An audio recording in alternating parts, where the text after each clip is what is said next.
Howdy, folks. I'm sure like an ad is actually a filthy old tote bag that I have had since the 80s, probably. Maybe 90s. I didn't think I got this when I first started, but this used to be what I carried to every comic book convention. And in it, I had sketchbooks, some reference books because of a small collection I had of Little Mermaid and Superman. That'll explain that later, or well, I can explain that, but we'll get through this first. Um, because a lot of artists, I wanted them to draw Little Mermaid, and they're like, "Do you have a reference?" So I had a Little Mermaid figure, PVC, and a Little Mermaid comic just to help them out. And sketchbooks and whatever I purchased at the show would go in this bag. Had it for years. So let's take a look at when I last pulled this bag out, probably. And I'm just going to pull this aside, get this out of my way, set up a camera, a little nicer way. And yeah, I found, here's the first of the sketchbooks, and looks like it's a program for WonderCon of 2002. That would probably have been the last con I ever went to. Ever. After WonderCon left, I stopped. It used to be WonderCon was a very, very fun convention in Oakland. This was still in Oakland. No, so I went to one more at least after that, but probably didn't even bring the bag when I went to San Francisco, and I hated it when I went to San Francisco. It's two really cool people owned WonderCon. Joe and Bob, the owners of Fantasy Books and Games in Livermore, and the owner of Flying Colors in Concord. And then Bob sold the whole thing to Joe, and Joe kept it running until eventually the people who owned Comic Con bought it. And they brought it down to Anaheim. After they brought it to San Francisco for a year or two, I didn't like it. They brought it down to Anaheim, and it was too far, and there was just no more cons in San Francisco to go to. So I had business things and personal things. I was getting out of the Bay Area at that time. Anyhow, see, must have run into Lou Ferrigno at one of these things. I would have bought the picture. At that time, you'd buy these pictures for like $5 or $10 from the booth, and they'd autograph them for free. Now that's probably $100 to get that. I don't know what they charge. And it looks like I found a little card that Paul Dini autographed. Paul Dini's the writer on Batman the Animated Series, and he's gone on to be a comic book writer. That's all that's in there. I don't know what that... Now let's look at this. I haven't looked at this really in quite a long time. What happened was I went to one or two store signings, and I'd been to several conventions. And I saw people walking around with these sketchbooks, and it was pretty cool because, I would just walk around with like a comic book and ask for an autograph, and they'd autograph it. I went to a store where George Perez and I forget who was there signing, and I got a Crisis on Infinite Earths signed by George Perez. And I thought, that's just not cool enough. I love these books that people have. And most of them, they would pay people to do commissions. And someone had an all Sheena book, Sheena the She-Devil or whatever, and he would pay people to do a page. I didn't want to do that. I couldn't afford to pay for every autograph. So I just said, I'm going to buy this, ask people for their autographs, see what I get. And the first time I got it, I went to a signing at Comics and Comics in Palo Alto, and Dick Giordano was there. He is an artist on Batman. This would have been in the 80s, and this thing has fallen apart. You're going to yell at me.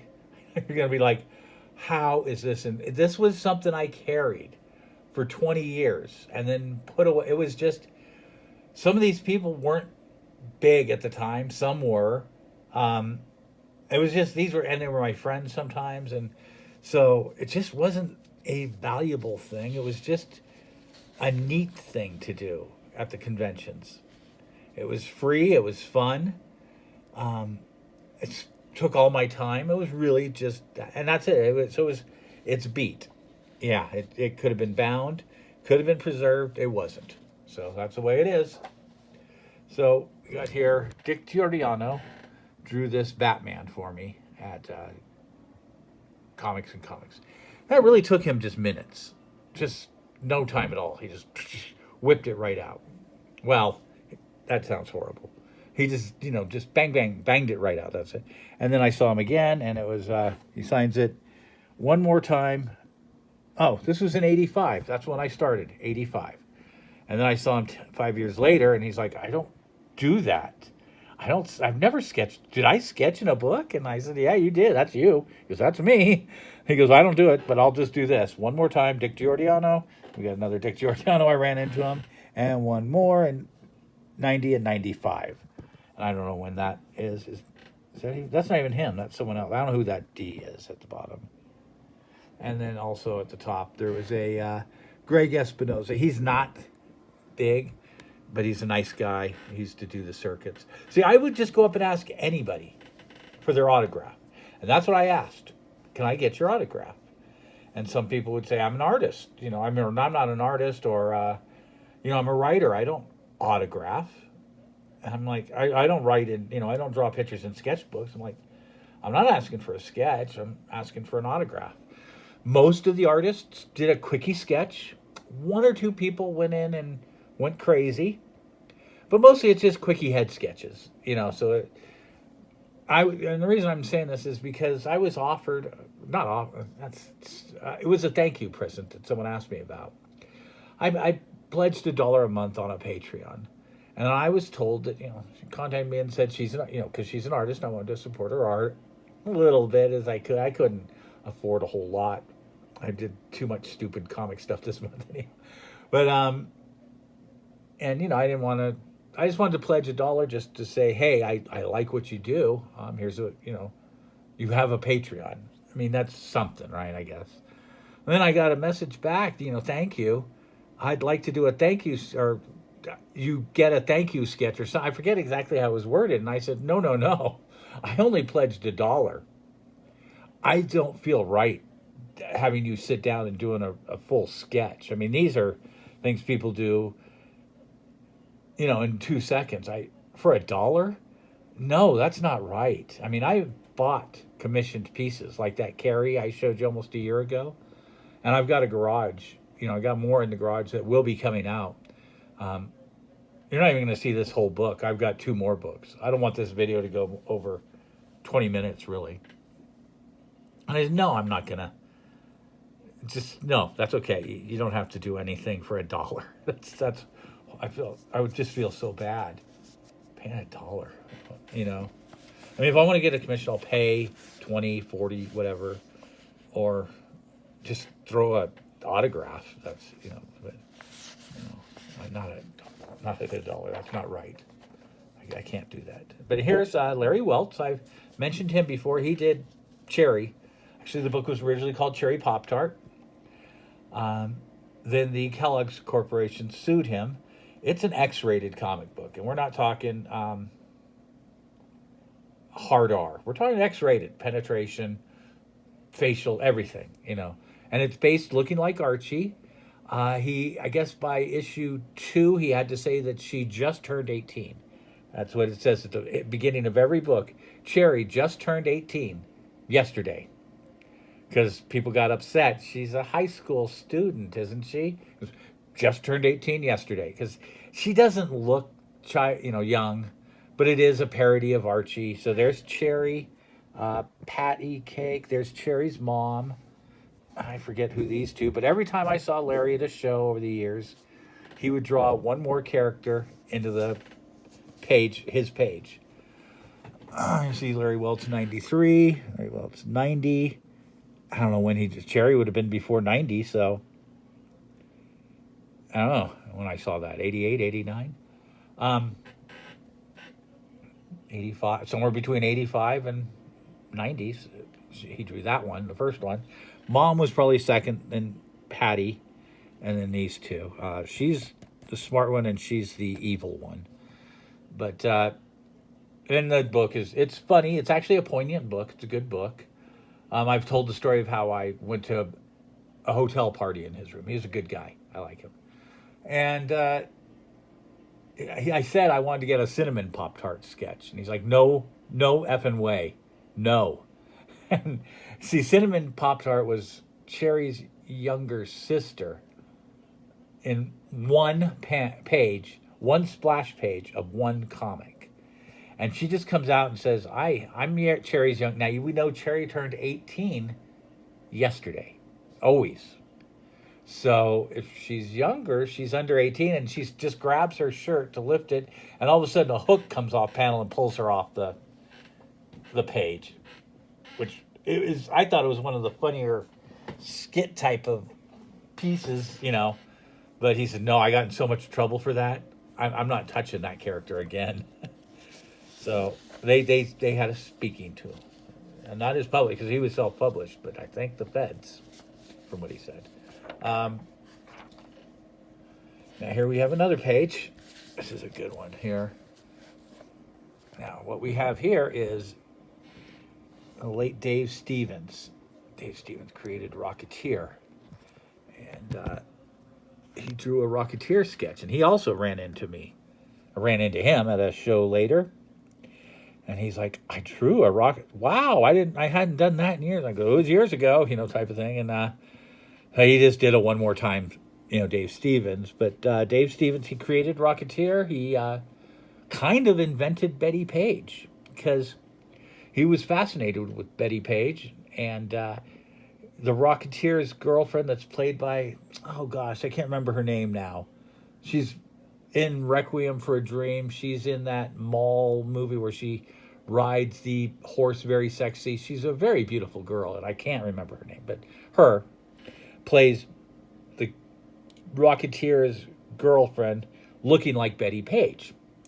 And all this Rocketeer stuff created a resurgence to Betty Page.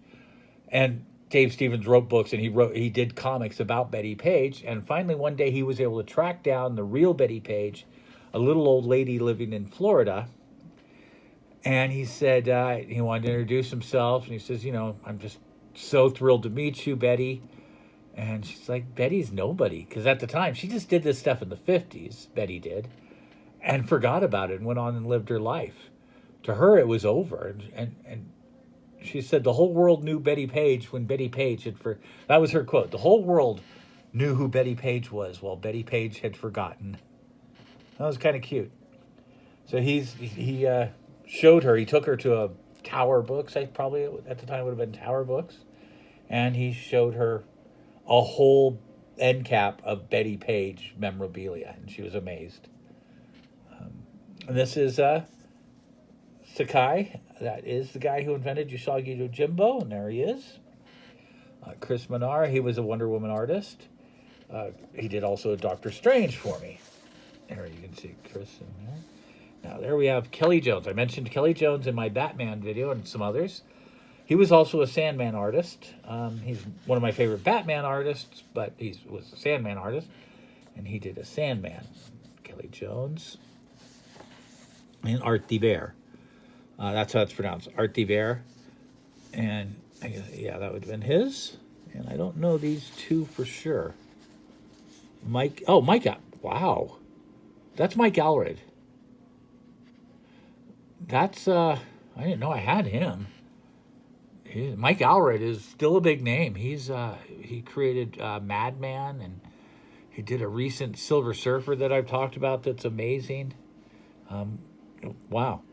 If you saw that Superman special, Art Thibert was on that Superman thing that was on YouTube. But I gotta check, make sure that's Mike Allred. It might not be. It looks like it to me. That's a pretty nice. That impresses myself. Okay. Okay. Wow. Okay. Here it is. Is that Mike Allred again? I gotta look this one up. See what his signature looks like. Hayapal. No, that can't be him. Again, another one. To Greg Peace. Is that? That can't be bit. That's got to be an L. That's an L, huh? I don't know who everyone is. Excuse me. And like I said, I would walk down artist alleys. Some of these people weren't published. Some weren't published yet. If you saw my anime, the SnafuCon video, you saw the artist alley. Those people were nobodies. They weren't working for companies. They just did fan art and they went there and sold it. There's a lot of that at these shows back in the day. That's Don Rosa. That's a nice get. Wow. I really should have kept this thing better.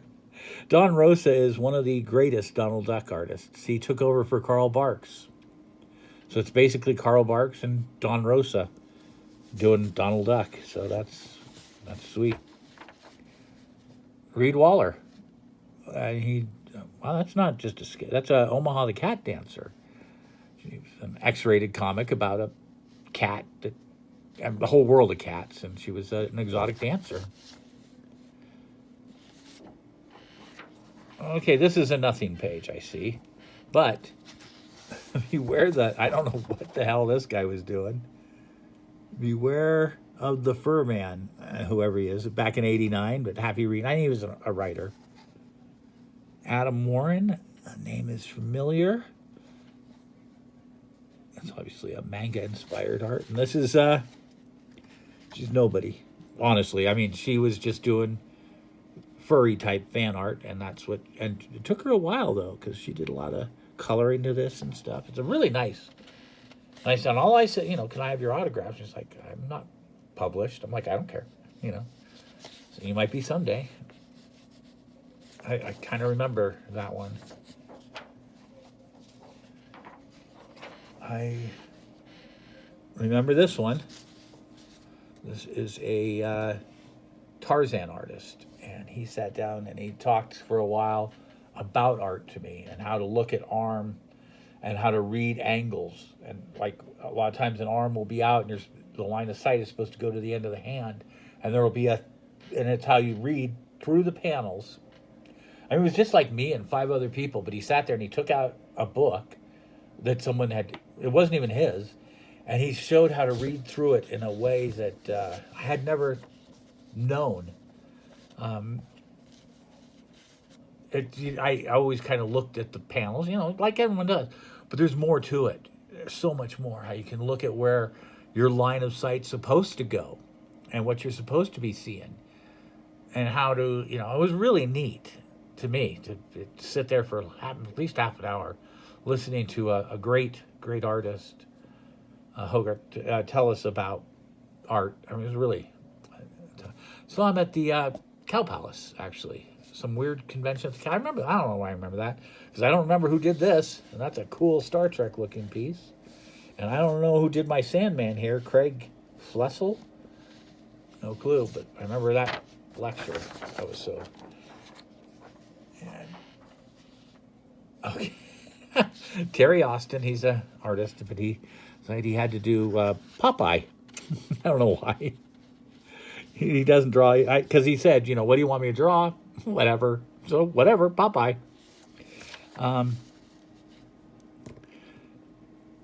We have Trina Robbins. She's a big name in women's comics. Big name. And we have William Stout. He's a dinosaur artist, very realistic dinosaur artist.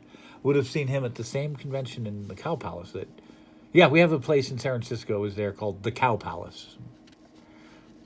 Most of the country in the world thinks that's one of the growing up, that's just where you go see concerts and things. It was just a big venue, but that's what it was called.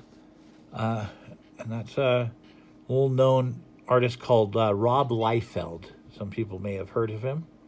He's best known for a 501 jeans commercial and his inability to draw feet. He's actually, I think he's a crappy artist, but he is the nicest guy. One of the coolest, funnest guys I've ever met at conventions. So I have nothing but respect for him. He's very self-aware. When I met him after he had done, I mean, this would have been when he was nobody in '89. He probably just got New Mutants, if that, and it was just coming out. He wasn't even on New Mutants in '89, I don't think. He couldn't have been. So he was doing, but he was nobody. It was years after I saw him, after he had done some Captain America with Jeff Loeb. Him and Jeff Loeb together did Captain America. And I'm at a convention, I'm talking to Jeff Loeb, and from behind me, this guy looks down and sees the Captain America book that he drew. It's crap. If you've seen it, if you ever look up bad art, you'll see the big boob Captain America that Rob Liefeld did. Archie, don't worry about the kitty out there. Okay. So he looks over my shoulder and goes, Jesus Christ, that guy's crap. Who the hell would have drawn that thing? And I look over my shoulder, and it's Rob Liefeld. And he's smiling, just like... And I said, hi, nice to meet you. And, and I had met him, but we don't know each other. He's not going to remember me. He meets hundreds of people at every convention. But I laughed, and he laughed, and that was really about it. But still, I had a lot of respect because of his... He wasn't taking himself seriously like so many others do. He was a younger kid. I probably would have been 16 when he did this, because he was 15 or 16 or younger when he started in the comics industry. I mean, I don't think he was so young when Image started. He doesn't look it now, but he was. Over 20 minutes. We're going to do one more page, and then, I'll give you a page after this, because this is nothing. I don't know who did that. Steve, I don't know who did that, and I don't know who that autograph is offhand, but there's some good stuff here. This is another wow page. There we have Eric Larson. He did Savage Dragon. He did some Spider-Man stuff that's really valuable. And he's really a cool dude. A real goofball. He loves junking around and having fun. He's really neat. Norm Breyfogle. I did a video a long time ago, like I mentioned, on the greatest Batman artists, or who I consider the greatest Batman artists. And they are Kelly Jones was one, and Norm Breyfogle was one. Jim Aparo and Neil Adams were there, and Bill Finger, I think, were the 5 I picked. So yeah, these were the moderns. This is Norm Breyfogle, who sadly passed away very young. He had a stroke, and I think he was under 50. He was very young. And it was 10 years ago, maybe, that happened. But someone did a Sad Sack. I don't know if he was the artist on Sad Sack. Fred. I have to look that up. Might be. That would be really interesting if I have the artist that did Sad Sack doing Sad Sack. Al Gordon. He's a writer. And in the Legion of Superheroes, they made a character called Kent Shakespeare. It was a really lousy period for the Legion of Superheroes. But he jokingly put creator of Kent Shakespeare, because we have Martin O'Dell, Martin O'Dell 90, creator of Green Lantern 40. And there's a Green Lantern. Martin O'Dell was, he created the Alan Scott Green Lantern in 1940. He's I'm sure he's gone. You can't picture him still being alive. But yeah, he's kind of, not super well known, but he did create the Green Lantern, and we've been going at it for 24 minutes. That's pretty long. Let's save the rest of this for another day. If you guys enjoy this, we've got another 2-3 videos I can get through of this, because who wants to sit here for an hour watching this, right? I mean, and I know one gal, she did a video on her horror collection, and people told her she was flexing and bragging, and she just wanted to share it with everybody. Well, really, I just want to share it with everybody. But if you think I'm flexing and I'm bragging, you're also probably right. This stuff is... But I did not go... I mean, this is 20 years of going to conventions and shows, store signings, just everything like that. So, I mean, it's not... it did not come just because I spent a few bucks and bought... I don't know what hers was, honestly, but It's not that type of. I mean, when I show you my original artwork collection, that's going to be some flexing because I've got some stuff in there that I need to sell because it's probably too valuable for me to be owning now. But this this is just fun. So I don't even know how I would sell this if I could. Some of this stuff is worth quite a bit. I know that some of these autographs and all, and we haven't even gotten to some of the really big. Yeah, we've gotten to some big names. We haven't gotten to some really big names. All right, thanks, folks. That's been too long.